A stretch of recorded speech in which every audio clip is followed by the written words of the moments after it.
But again, my name is Beverly, and I am with the Office of Educator Effectiveness and Leadership Development at the South Carolina Department of Education. Say that 5 times really fast.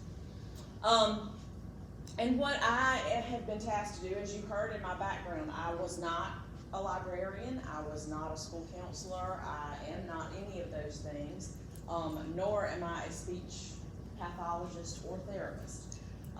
But I am in the Office of Educator Effectiveness, and I have degrees in curriculum instruction and design and assessment, as well as ed leadership. So on our team, of which none of us were school counselors or school librarians, we were tasked with the chore of rewriting the evaluation model for you all, and for the other special areas as well. And for the purposes of our office, we consider special areas school librarians, school counselors, and our speech folks. And you'll hear me say speech folks a lot.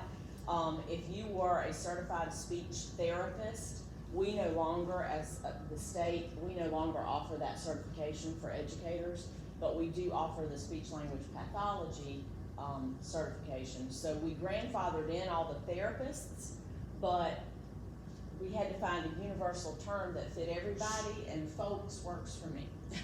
So what I'm going to talk to you about today, it would help with my clipboard. Oh, it helps turn it on. Just a few of the objectives of what we worked on, and I hope this is nothing new for any of you, because we did work on this.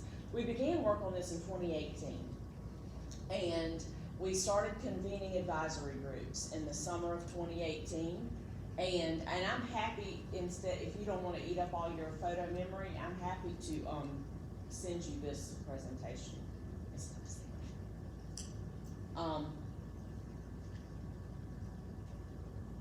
So our advisory groups we convened were statewide. We brought in school librarians from tiny little districts in the I-95 corridor. We brought in school librarians from some of the largest high schools and elementary schools in the state.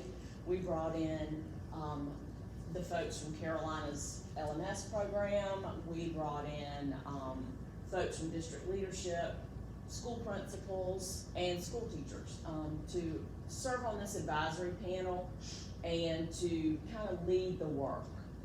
And so, again, we brought in various sizes, various demographics. We tried to encompass every possible lens for this work. And so the groups told us this, for all 3 groups. They said, you know, we've got to shift to professional growth. The evaluation model that we've been using, SAFE-T, the portfolio-based system, did not work. And it was outdated. Most principals didn't even bother.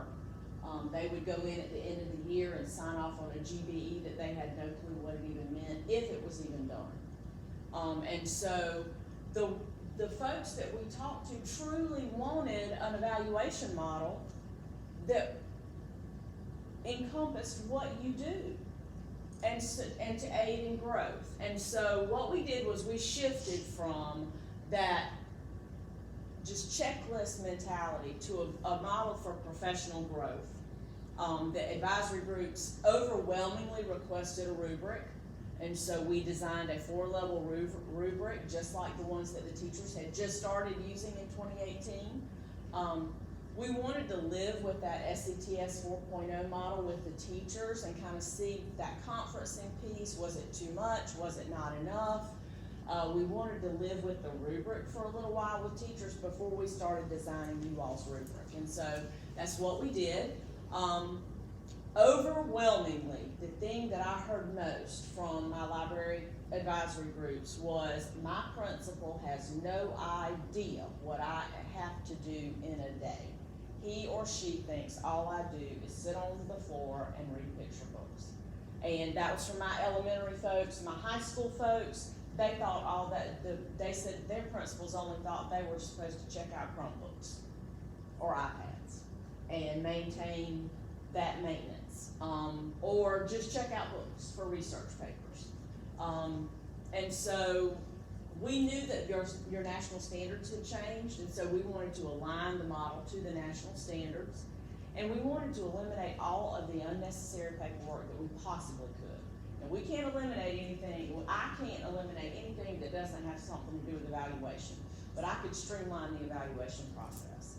And so we did that by creating that year-long librarian plan. And so hopefully that got rid of some of the documents. Again, we based all of that on the national model. And so we looked at other states. We looked at Tennessee, we looked at Illinois, we looked at Indiana, we looked at Kentucky, we looked at several other states as to how they evaluated their librarians, and we settled on the model that you have. And so you'll see that each area has a year-long guiding document that they submit. The school counselor plan is a little more entailed and involved than the library plan. But the library plan, we tried so hard to get everything that you have to report kind of in one place. And so the biggest piece of feedback we've gotten from teacher evaluation is that the value of the conferencing, that pre and post conference before you're observed, those conversations have really opened doorways for you all to be able to teach your principals what you do, and how vital your role is. It has created doorways and pathways for you all to advocate for your libraries, and for your role, for your time. And so the role of the team members, we've assigned those teams, and the team differs for each contract level. But for the most part, if you're a first-year school librarian, you're assigned a mentor, just like a first-year classroom teacher. And that mentor can help you and coach you, but they are not in an evaluative position. And then the evaluator collects the data, has those conferences, enters the data in SC Lead, and provides those scores. Who is evaluated? Well, for the purposes of the state of South Carolina, anyone who is issued a school librarian certificate and is employed in that capacity. So here's where it gets a little sticky, because we have some folks who are working toward, because we have a shortage, elephant in the room, but we have some folks who are working in school libraries and serving as the school librarian who are not certified school librarians. Now that may be because they're working towards their degree and they're in the library because it's the only person this district could find to put there. We don't like that, and when I say we, I mean the state. We don't, as a governing body for certification, we don't like that, but we understand that there's a shortage, and we'd rather there be somebody in the library than nobody in the library, and the library closed, which is happening in a lot of schools. But, back to that, but who is not required? Okay, so if you have a certification from South Carolina as a school librarian, and you are running the library, you are serving in a librarian role, if you are coded like that in the finance system, then the South Carolina lead system is going to require an evaluation for you. Whether it's GBE or the full summative or formative evaluation, if you're coded in finance as a school librarian and that is your certification, that's the evaluation you'll be used. So who is not to be evaluated? Who do we not require an evaluation on? If you are employed under a letter of agreement, there is no state statute or reg that requires that you be evaluated. Now, the state sets the floor. If you are in a district that evaluates their LOAs, you can be asked to be evaluated. But of course, on an LOA, you have no rights, and really the district doesn't either. Or the district kind of has all the rights. But districts are permitted to hire, especially returning retirees on LOAs,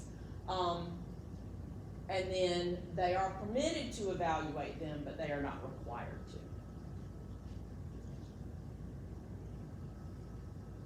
And then that's just some stuff. So the rubric, what does your rubric look like? I hope this is not the first time you've seen it.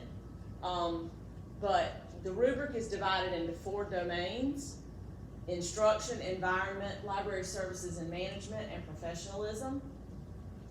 Then under each of those domains, you have the indicators, and those for your purposes on this screen are the bullets, but we really call the bullets the descriptors that go underneath those indicators. But the indicators are kind of the big ideas under the big buckets. Just like the teacher rubric, and NIET helped us create these rubrics, they are able to do the validity and the cause and effect and scoring balance and all that good stuff. They're very analytical, but we wanted it to look as much like the teacher rubric because we knew that if we put a school administrator and assigned them 30 evaluations this year, we wanted them to be as similar as they could be so that it helped the principal learn the evaluation models. But just like the teacher rubric, it moves from teacher-centered down at the bottom or over to the right. It moves up in scoring and proficiency to more student-centered, and that's where we want to push. And so unsatisfactory, needs improvement, proficient, exemplary. So those are the effectiveness levels. The weights of those domains, the advisory council did that. The advisory panel set the weights. We did not set the weights. And so they weighted instruction at 30, environment at 20, library services and management at 40 because that's the bulk of what you do. And then professionalism is 10, just like it is with the teachers. I think it should be higher for teachers, but don't get me started on that. So sources of evidence. When you go in for those conferences with your evaluator, what do you take with you, or what do you point at? You don't have to take these with you because they're all embedded in SC Lead. So if you've entered your school librarian plan that includes the schedule, the collection analysis, budget analysis, goals, policies and procedures, school and community involvement reflection, you've entered all of that into SC Lead.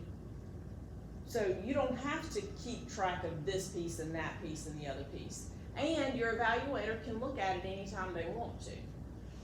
Now, above and beyond that, if you so choose to share, if you do lessons and you plan for those lessons, then you can share lesson plans.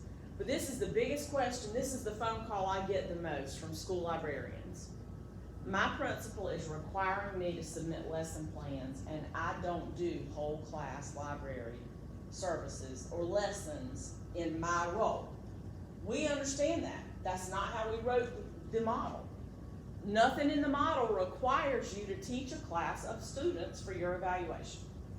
So that's why we put that lesson plans are optional. Now, as with anything else, you've got some people that put their own spin on things. So you have a leg to stand on when you say that. When you say, I don't have to do that because I don't teach whole class. I'm not putting on a dog and pony show and going and teaching a whole class of children just so you can get an evaluation done. Come and see what I really do.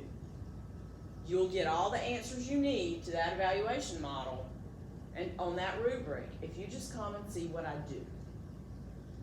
You can also do student work assessment documentation, your instructional calendar, professional development training. If you lead any kind of PD for your teachers in your building, any accolades, any special awards, if you publish, any kind of presentations, if you present at the school board, if you present at county council begging for more money, whatever you do that goes towards any of those 4 domains.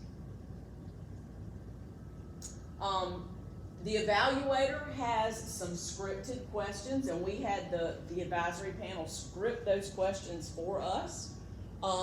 So in SC Lead, when you're an evaluator, or if you are an evaluator, when you go in to start an evaluation, you have scripted questions for the pre-conference.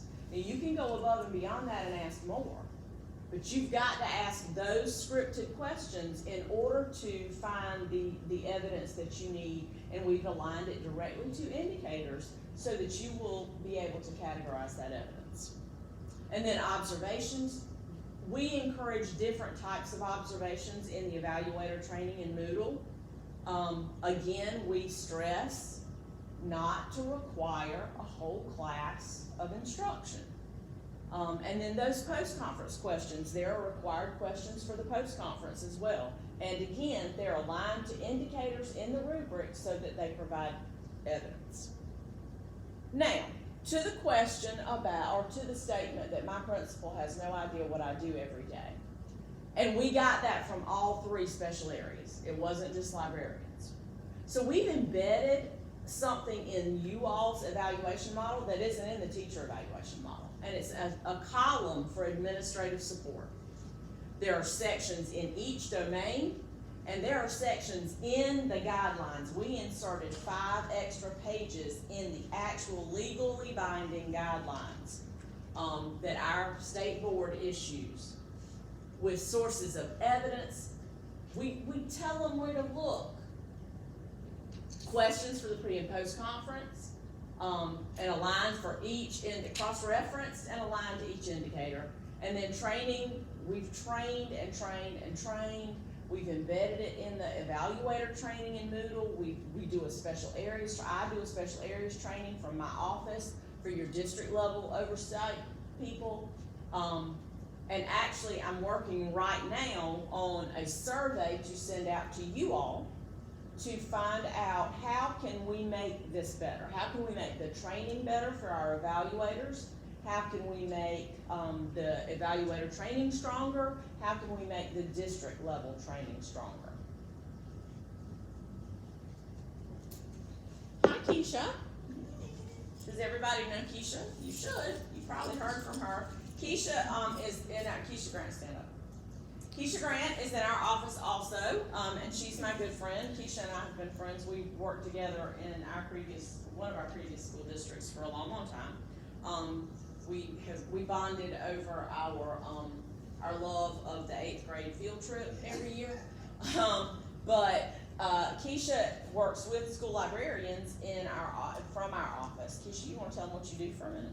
Okay. Well, one of my roles is I provide school librarian support, and that's through a couple different things. I organize regionals, so those will be happening again in October. We just pulled together a group to work on some exemplars, because a lot of people are like, if you haven't gone through school recently, you're like, what in the world does that library plan look like? So we pulled some people together at the end of February, and we're just cleaning those documents up so they can be available on the website as exemplars for what that should look like. So I just provide support, things like that. I try to organize and help where I can. Okay.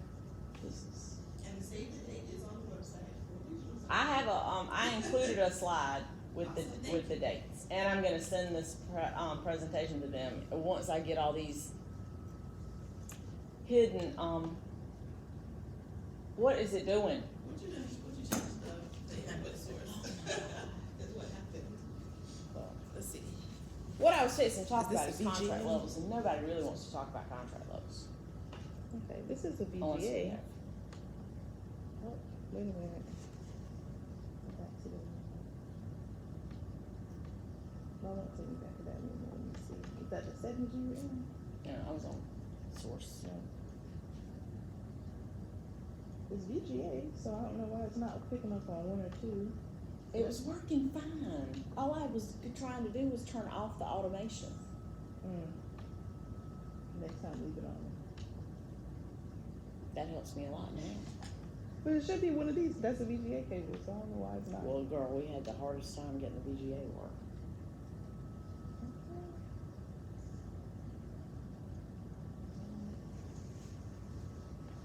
You got the old school.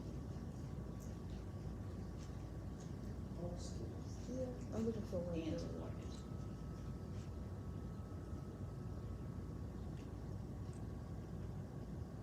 So while she's doing her magic, so what we've incorporated is, so for contract levels, the evaluation model, the level of what you have to do, varies depending on your contract level.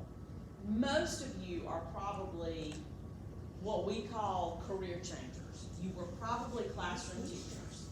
Good job, Keisha. That's my instructional technology. Thanks. That's why we like having you on the team. So again, depending on what contract level you are, but what we require, most of what we do is when you go in for that preliminary approval conference, and for most districts, and I realize I've got to stop saying that because we've got so many districts in the state now that have transferred to this modified timeline and modified schedules, and going towards, we call it year-round, but it's really not year-round, but that extended school year stuff. And so the preliminary approval conference should happen at the beginning of the year, probably around September. And when you go to that preliminary approval conference, what you're going to look at with your evaluation chair is the school librarian plan. And that's all you have to have at that point. In that school librarian plan is your SMART goal. And Keisha's office has done some work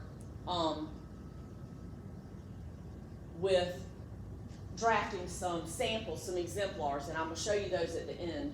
But so at the beginning, all you got is that school library plan. You've already entered it in SC Lead. It's intuitive.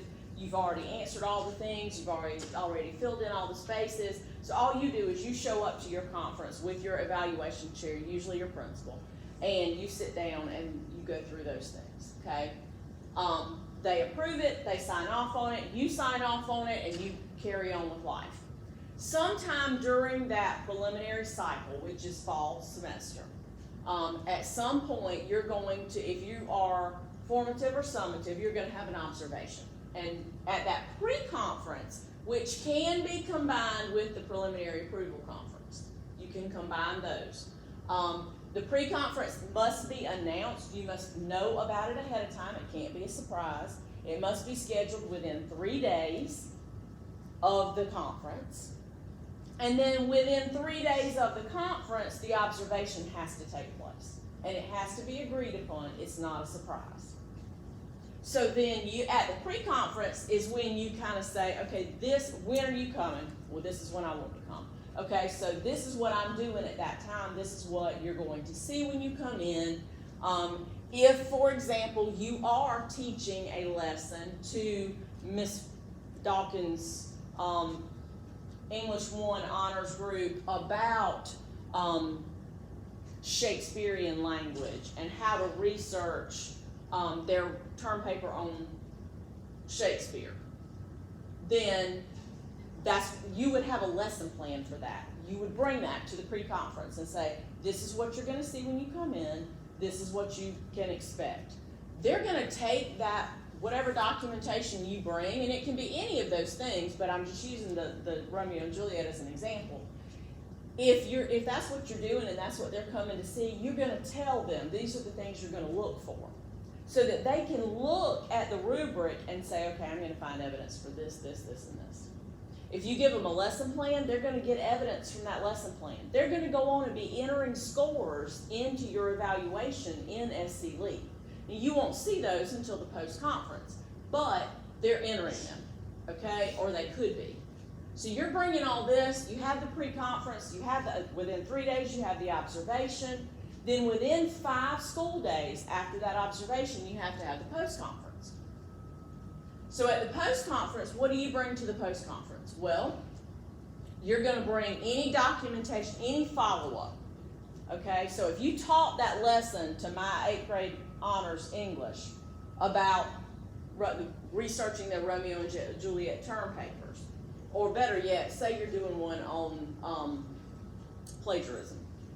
That was a frequent flyer between me and my school librarian. We drilled that one. But you're going to bring any documentation, any follow-up, any student work. If you gave them something to do and they did it, any student work, any follow-up that was either requested during that pre-conference or that you think will help the evaluator get a better picture of your performance as a school librarian. You have the post-conference forms embedded in SC Lead. You'll sit with the evaluator. They're gonna enter stuff while you're talking, and then they're gonna share scores. Now, they may or may not share all of your scores, because what you do is not as easy as going in and evaluating one lesson for a teacher and you score all the indicators at one time.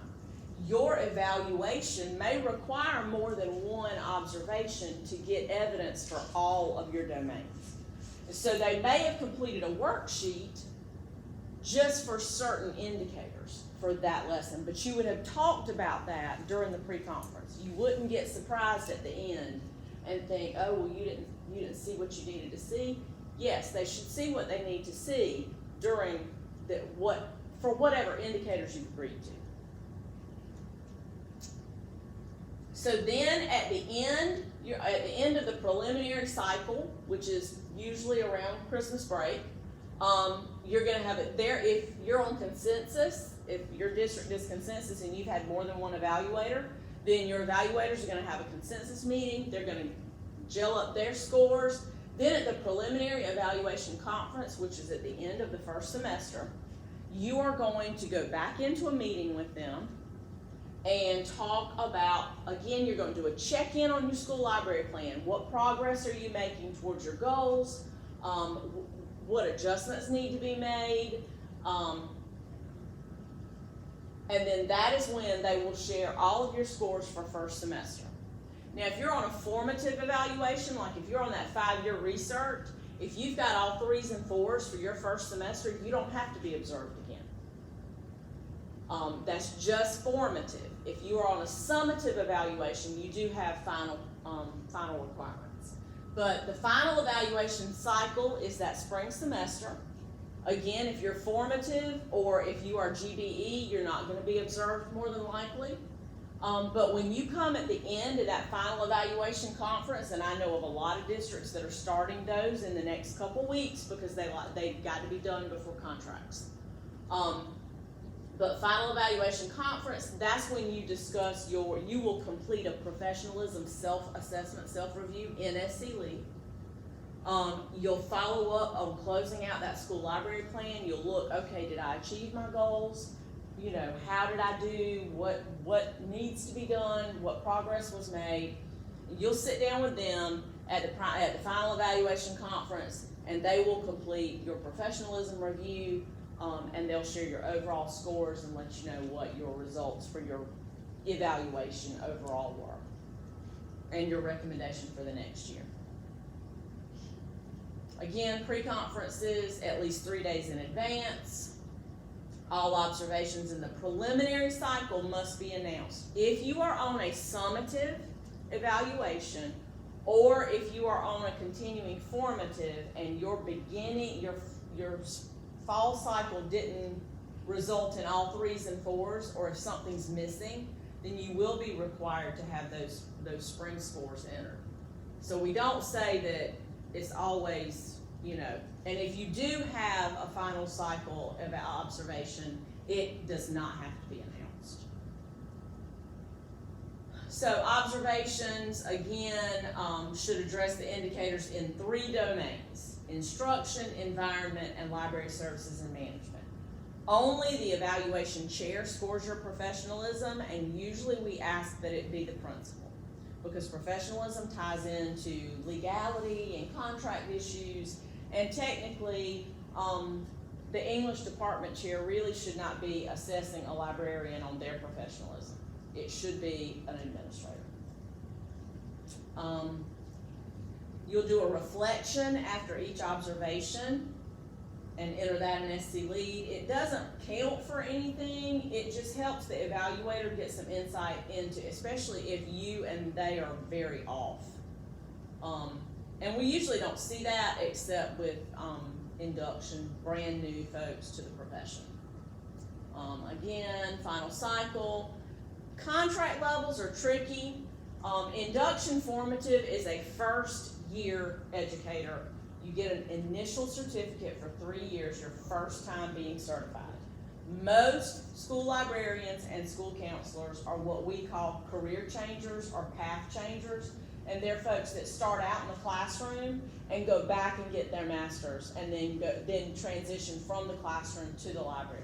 If that is the case, you don't change certificates. You didn't change your certificate number, you got the same number, 178000, or whatever it was when you got it when you graduated from college the first time. So, but if for whatever reason you go straight through, you get a bachelor's, you go on and get your master's in library, and you come in as a first-year librarian, never been in a classroom, never been in a school, and you're on that initial certificate, you would be on an induction formative contract. That's when you get that mentor, that's when you go through the full thing, but it's not high stakes. Okay, it can be used to let you go, but induction educators really don't have any rights anyway. The only right you have is to a mentor. If you pass though, then the next year you would go to an annual summative, not annual formative. But annual summative is the high stakes. You must have, and as an educator in South Carolina, you must have a successful annual summative evaluation in order to gain a professional certificate. And that's no matter what area you're in. So annual summative, but again, if you were on a continuing contract and already had a professional certificate when you became a school librarian, then none of this applies to you. More than likely, you're on a continuing contract already. If you are, we encourage your district, when you do transition from the classroom to the school library, we encourage each district to put you through continuing formative the first year. That exposes you to the rubric, it exposes you to the evaluation model, but it's not high stakes. They're not going to fire you because you don't do well. It's your first year. But it is not required for your professional certificate because you already held one. You just added library to it. And then most of you probably looking around this room are on that continuing GBE track, and that's where you do your goals-based evaluation every year. Now, that takes me to the school library plan and that professional SMART goal. The SMART goal is where you're going to do this library plan every year. The SMART goal is where is taking the place of your GBE. So it's embedded in that library plan in SC League. So recently in our office, Keisha Grant hosted an advisory team of state school librarians to craft exemplars of the school librarian plans. These exemplars will be shared on the Special Areas ADEPT 2020 for School Librarians page on our website, and I'm going to give you a QR code for that at the end. And Keisha may want to add to this, but I've put a screenshot. This one is one of the elementary exemplars that the group came up with that day. Again, where do you have those? Have you published them yet? I haven't shared them yet. I'm just Okay. trying to clean them up a little bit. Yeah. But, just to answer one key question that I know people have, which is, how did we get a team for that? Well, first, we pulled from the people who actually created it. And then I got some recommendations from SCASL. I made sure that each region of the state was represented. So we had someone from the PD, we had some low country, upstate, we had someone from all over the state to represent you guys. And the biggest thing is, after you go through this process, like, don't be afraid when they ask in SCASL to give feedback, because we've already found that probably a part of the plan needs to be called something else, because that curriculum map is misleading when you hear that title. So that's a big part of it, is giving examples, so that when your administrators are working with you, they're not looking at you, trying to get you to give something that they would get from a teacher and being confused. So maybe that terminology, for example, could shift just a little bit. If you have ideas about that, we are definitely welcome to hear those, so that it's more user-friendly for you. Absolutely. And like I said, that is definitely something that please remind me, Keisha, to put that question on my survey that I'm sending out. But, and I'm going to send it out in just a few weeks. But again, with these, they will be published as soon as we get them through the 75,000 layers of Dante's Inferno that is accessibility at the State Department. Bane of my existence. But anyway, if you have A school library plan, I say library, we distinctly call it a librarian plan, and the reason we do that is because we know that in some of our larger libraries, you may not be the chief that writes all of the library plan. You may only be responsible, same with school counselors. You may not be the director of school counseling in your building. You may have 3 people, 4 people on your staff. You may have, you may be the one-stop shop like I was when I was HR director, curriculum development person, benefits coordinator, sub finder, sometimes cafeteria worker, in a very small rural school district previously to my work at the State Department. So we tried to accommodate all of your roles. This is the school librarian plan. It is your individual plan for your year in the library. So if you have an exemplar or if you're proud of your library plan, please let us know. We would love to be able to use yours. We will be happy to redact it. Won't say what school district you're from or any of that if you don't want us to, but we do need some especially for our younger, newer school librarians that aren't sure just where even to start. They just want something to go by. Or I have also been asked for exemplars because certain people in certain school districts try to manipulate the process. That's all I'll say about that, because I get into trouble. Imagine that. The rubric is not a checklist, and we say this 1,000 times a day in teacher 4.0 training, and I say it over and over and over in evaluator training in the Moodle platform for all of your school counselors, librarians, and speech folks. Because the last thing I want, especially when I'm training evaluators, I tell them, don't take the rubric into the observation. Do not take the rubric. You should be so busy writing down what you're listening to and what you're seeing that you don't have time to look at any other piece of paper. Do not take the rubric, because what happens is, what do you think? They go in there and they just say, oh, well, she used this, check. But then when they get back to their office to write up your observation, they can't remember how you checked the mark. The power is in the process and in the evidence, not in checking off a mark. So we encourage that. Is in determining a score, you have to look at the preponderance of evidence and each descriptor individually. You can't grow if we use it as a checklist. So that is strongly encouraged. These are the cut scores. We do determine the cut scores at state. We had a huge discussion around this for hours with the advisory panel, though. Ultimately, state board sets the cut scores, and if we decide to change those, we have to petition state board. But your cut score is 2.5. Anything less than a 2.5 needs improvement, and that is considered a not met. Depending on if it's your first time not meeting, then you can be put back through the process the next year. Even on a continuing GBE, you can be put back. That's why these are done before contracts, because you can be put on a continuing summative contract the following year, which is when you would be put through the full model, and that's a high stakes, do or die. If you fail it twice, your certificate is sanctioned. But nobody in here is going to have that problem, so, all right. Ooh, goodness, can't believe I finished that fast. All right, any questions? I have my business cards up here. Oh, wait, I was going to give you the QR code. Ah! Okay. Everybody loves my little T-Rex. I have no idea how that got there. I didn't do that. I said, create QR code, and QR code created a T-Rex. I find it very appropriate for my line of work. Because that's how I feel some days.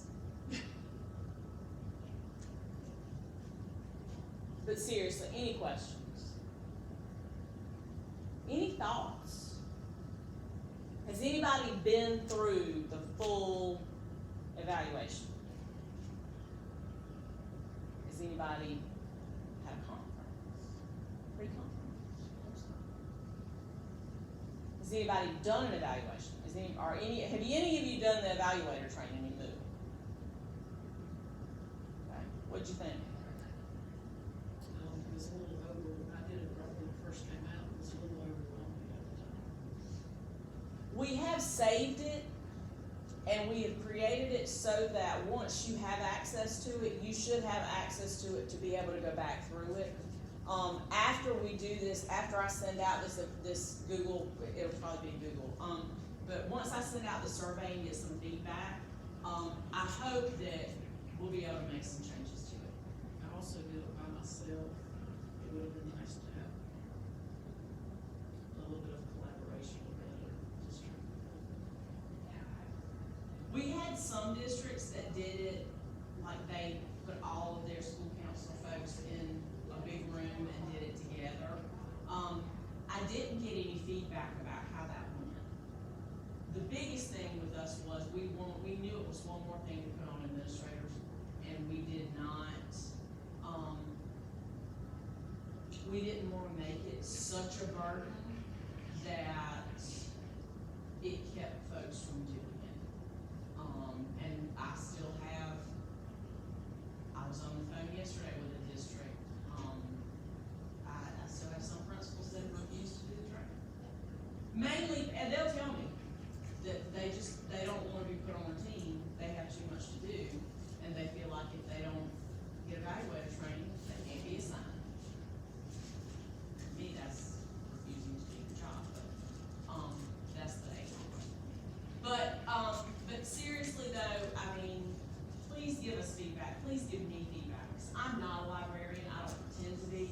As Carla said when she introduced me, the library is my favorite place to be. I love a book. I shared something on LinkedIn yesterday, they finally printed an article from Edweek, I think it was, or it might have been ASCD, but somebody printed an article about how holding a book in your hand helps children learn to read better than digital books. And I shared that and said, you know what? Just 28 years of experience as an English teacher teaching people to read and evaluate what they read and read, write, and love to learn. I've been saying this for 20 years. So I love the library, I love librarians, but I don't want it to be a burden. I want it to truly be something that helps you grow. And if I can tweak it, or tweak the training, I mean, there are certain aspects of it that are in statute and regs that I can't change. That's just how it is. But if I can make it better and make it better for you, that's what I want to do. And Keisha and I are working hard. We're gonna revise the training. The debate in our office right now is whether to take it out of Moodle. But there's just really no other platform that we have found that we have a agreement with at this day, that does what we need it to do. So for our purposes, I don't get a lot of feedback that it doesn't work once we get people registered. Registration is the hardest part. And I know, and it was so much to try to condense into that.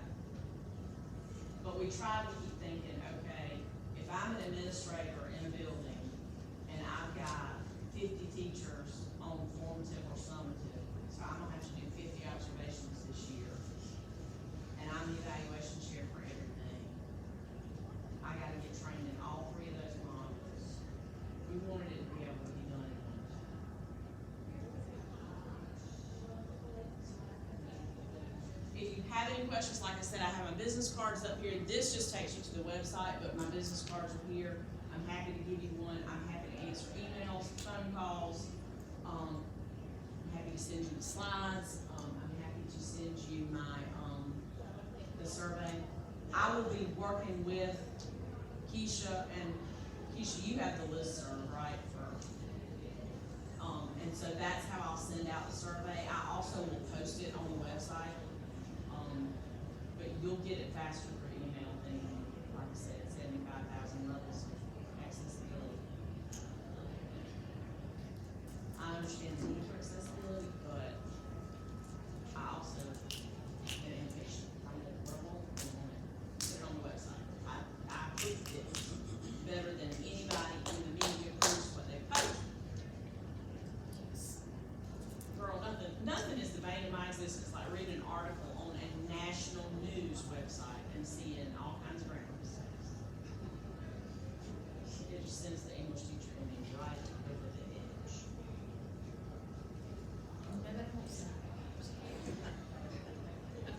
Well, you know how close I am. I'm right there with you, remember? So, thank you all so much. If I can be of any service at all, please do not hesitate to reach out. Thank you so And much. thank y'all for coming and being nice. I was kind of nervous. Librarians can be a tough group. Anytime.